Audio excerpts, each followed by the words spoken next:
Bonsoir à toutes, bonsoir à tous. Les espoirs de trêve entre Israël et le Hamas dans la bande de Gaza se sont à nouveau éloignés aujourd'hui, alors que la guerre qui a déjà fait des dizaines de milliers de morts est entrée dans son 6e mois dans le territoire palestinien assiégé et frappé par la famine. Et la Belgique a pu larguer pour la première fois de l'aide humanitaire à Gaza. Philippe Antoine. Moins de 10 secondes.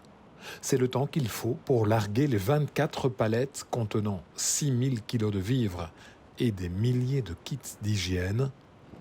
Une cargaison d'aide rassemblée par Bifast. C'est une première en ce qui concerne la Belgique. Dans un premier temps, il avait été prévu d'effectuer ce largage au-dessus des plages, voire en pleine mer, pour limiter le risque de blessures au sol lors de l'opération.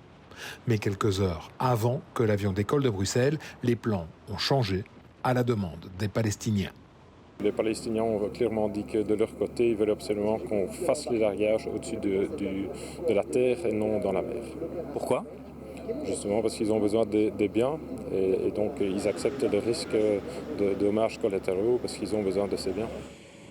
Parti lundi de Melsbroek, l'A400M a dû faire étape en Jordanie pour que tous les colis destinés à être parachutés au-dessus de Gaza puissent être contrôlés par les autorités jordaniennes et israéliennes. Chargée à Bruxelles, la cargaison de l'avion a donc été déchargée, vérifiée puis rechargée en Jordanie avant de pouvoir prendre la direction de Gaza ce jeudi. Plusieurs autres pays ont déjà mené ce type d'opération ou s'apprêtent à le faire. Les États-Unis, la France, les Pays-Bas, la Jordanie ou encore l'Égypte.